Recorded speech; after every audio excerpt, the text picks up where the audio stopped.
La Bible dit que l'enfant va grandir. Et à un certain moment, Dieu va se révéler à Abraham, lui dire, donne-moi ton fils là, en sacrifice. En d'autres termes, en bon français, en holocauste. L'holocauste, c'est quoi?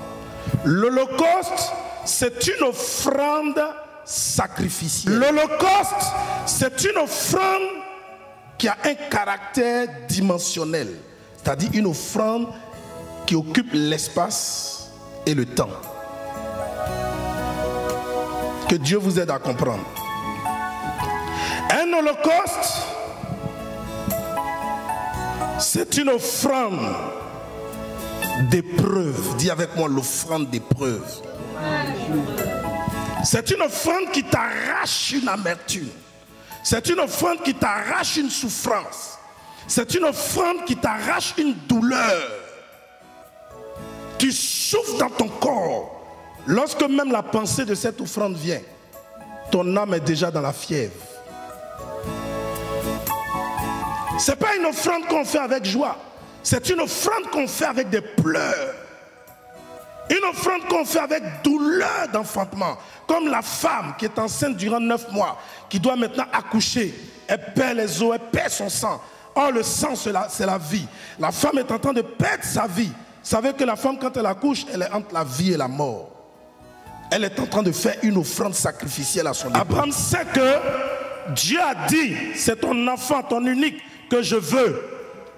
Mais pour ne pas choquer l'enfant qui était l'offrande, pour ne pas, on va dire, déséquilibrer l'enfant mentalement qui était l'offrande, Abraham va lui dire, Dieu va se pourvoir. Or, Abraham savait que l'offrande c'était l'enfant. Mais pourquoi Abraham dit Dieu va se pourvoir? Parce qu'en fait, lorsque vous vous engagez avec Dieu, quelqu'un dit un amen? Quand votre engagement est vraiment poussé à une grande dimension avec le Seigneur, il y a des choses que vous n'étiez pas apte de savoir au départ. Mais que vous allez commencer à savoir, que vous allez commencer à découvrir. Dites un amen avec moi.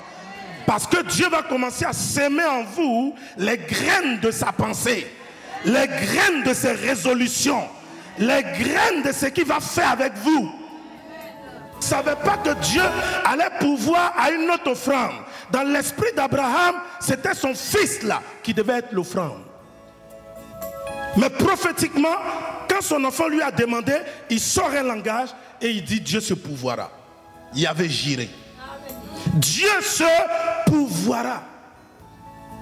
C'est ainsi comme Abraham, du coup, est rentré dans la pensée de Dieu pour savoir que dans les faits qui allaient venir, dans les faits qui allaient suivre, c'était plus le fils Isaac qui allait être l'offrande, mais que Dieu allait préparer un agneau quelque part, un bélier quelque part, en remplacement à son fils. Donc quand je suis dans la volonté du Seigneur, quand quelqu'un est dans la volonté de Dieu, Dieu commence à mettre dans son esprit les choses à venir. Je n'ai pas entendu ton amen. Moi je suis venu t'enseigner le principe de Dieu. Le principe de Dieu qui touche le cœur du Seigneur. C'est lorsque tu te donnes corps, âme et esprit au Seigneur. Ce n'est pas lorsque tes lèvres viennent louer Dieu. Non, ça c'est tes lèvres. Ce que disent tes lèvres et ce que ton cœur dit sont deux choses différentes. Dieu a dit à Samuel, ne regarde pas sa taille. Ne regarde pas son apparence. Je l'ai rejeté. Quand il va arriver devant le prophète, on va dire, le prophète Samuel, quand il va arriver devant David, il va voir la taille de David, il va le minimiser. Lui-même, il est prophète. Et il rentre dans la chair, il minimise David. Dieu dit, prends pas garde à sa corpulence. Car vous les hommes, vous regardez à ce qui frappe aux yeux. Mais moi, Dieu, je regarde au cœur. Quelqu'un dit un amen très fort. Dieu veut ce qui vient de ton cœur. Dieu ne veut pas ce qui vient de tes lèvres. Dieu veut ce qui vient de ton cœur. Dieu ne veut pas ce qui vient de ton sac. Dis un amen avec moi.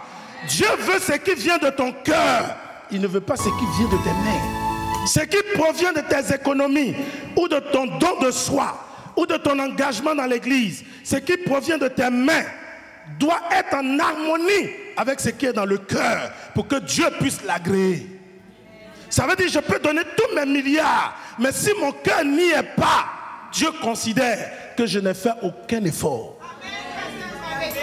Voilà pourquoi l'apôtre Paul dit dans 1 Corinthiens chapitre 13, lorsqu'il décrit l'amour, il dit même si je donne mon corps à être brûlé, je donne mon corps en oblation, en offrande, si même je me sacrifie pour les autres, si je n'ai pas l'amour, c'est quoi? En vain. Oh, l'amour, c'est pas dans la tête. Oh, l'amour, c'est pas dans les pieds. Oh, l'amour, c'est le cœur. Le bon cœur, là, il sort, il provient de l'amour. Quand tu aimes, tu es de Dieu. Dis un amen fort. Et Abraham ici aimait tellement Dieu qu'il était prêt à sacrifier son unique. Il a caché ce projet-là entre lui et Dieu à sa femme. Quand il montait là-bas, sur cette montagne, il n'a rien dit à Sarah. Sinon Sarah dans la chair pouvait s'opposer. Regardez un peu la folie d'Abraham. C'est une folie devant les hommes, mais devant Dieu, c'est une sagesse. Quelqu'un dit un amen fort. Donc Dieu veut traiter avec des gens sages dans cette salle. Est-ce que tu peux acclamer Dieu pour sa parole? Dieu est dans sa parole.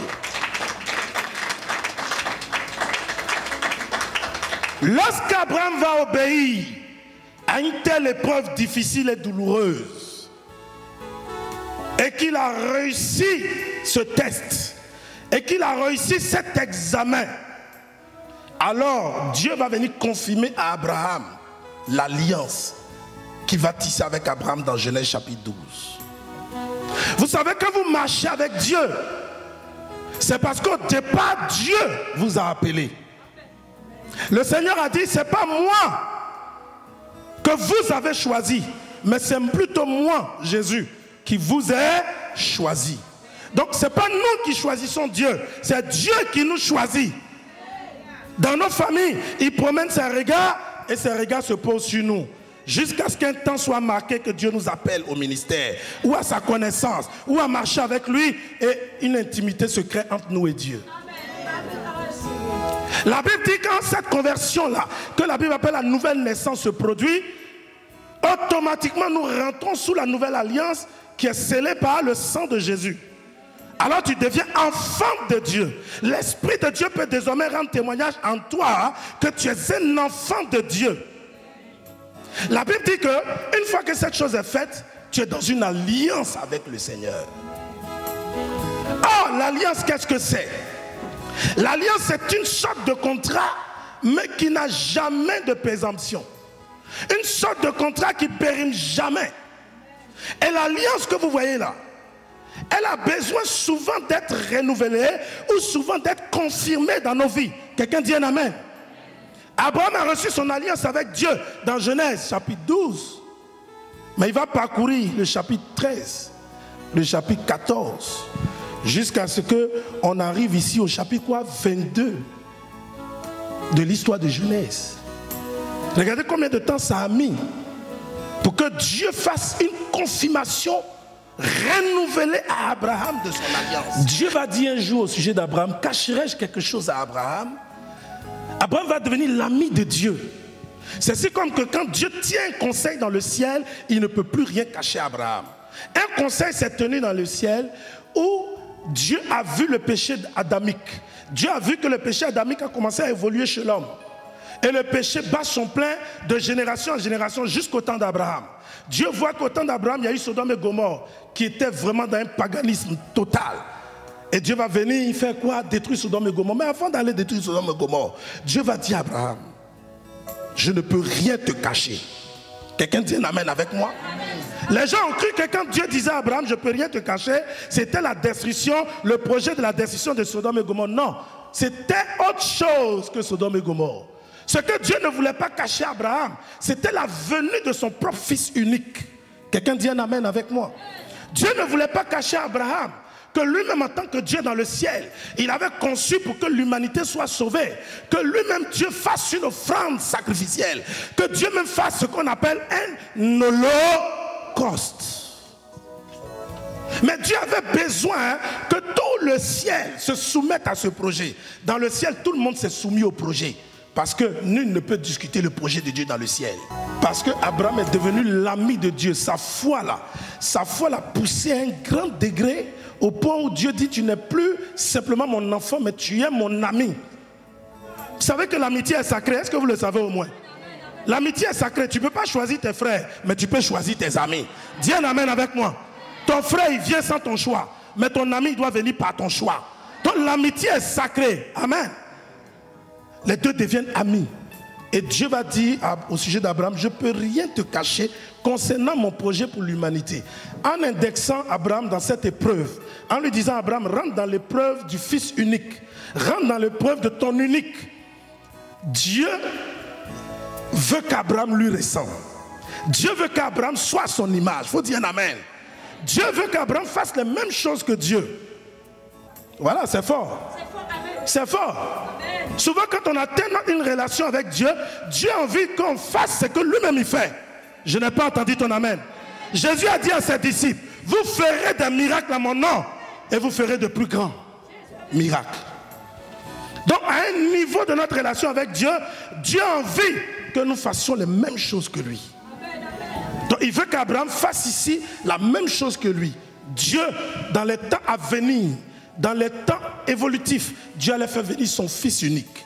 Son unique, celui en qui il a posé son affection, viendrait pour donner sa vie. Alors Dieu teste Abraham pour voir si Abraham est dans la révélation de la manière dont Dieu veut agir. Oh, je n'ai pas entendu ton amen.